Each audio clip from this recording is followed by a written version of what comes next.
Hari ini kakek kepo kembali lagi ke bengkel paman berkacamata. Bukan membawa gorengan tetapi membawa 2 buah piston rusak berharap paman bisa memperbaikinya. Melihat kondisi piston, paman mengatakan bahwa memperbaiki kedua piston ini tidak akan bisa. Namun jika kedua sisi piston dipotong dan disatukan, itu mungkin bisa. Tentu saja proses perbaikan ini memerlukan keahlian tingkat 8. Pertama-tama paman berkacamata memproses piston yang telah diberi tanda silang, meletakkannya di cak penjepit dan melakukan proses pengikisan. Karena bahan piston umumnya terbuat dari aluminium bukan dari baja, proses pengikisan dan pemotongan bagian yang rusak berjalan sangat cepat, bahkan lebih cepat dari mengurus surat izin usaha.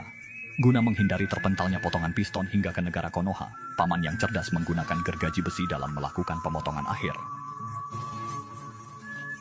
Agar dapat menghubungkan dengan bagian lain di proses selanjutnya, maka perlu melakukan pengikisan kembali, menghilangkan bagian dudukan batang pen yang telah terpotong setengah, hingga bagian tersebut rata dengan bagian dinding dalam piston.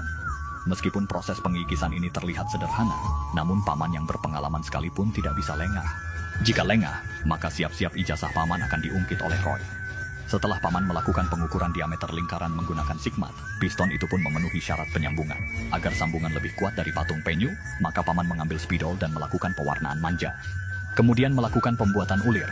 Hanya dengan cara ini kekuatan sambungan piston dapat terjamin.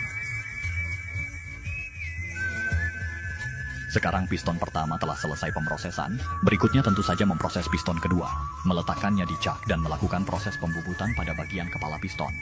Setelah paman melakukan pengikisan selama 5 menit, bagian kepala piston yang mengalami kerusakan itu pun telah dihilangkan. Agar dapat menghubungkan kedua piston tersebut, proses pembuatan ulir kedua tidak bisa dielakkan. Kemudian mengoleskan cairan lem perekat limited edition yang bisa bertahan hingga 500 derajat dan menggabungkan kedua komponen piston. Agar sambungan tidak terlepas, paman perlu mengencangkan piston tersebut dengan bantuan kunci pipa. Terakhir mengoles piston tersebut dengan amplas. Setelah melalui operasi panjang perbaikan piston pun selesai. Lalu paman memanggil kakek kepo untuk nego jasa perbaikan. Awalnya kakek kepo mengasih 50.000. Paman menolak. Ditambah 75.000 paman kembali menolak. Agar kakek kepo tidak melakukan perbaikan lagi, biaya perbaikan menjadi 150.000.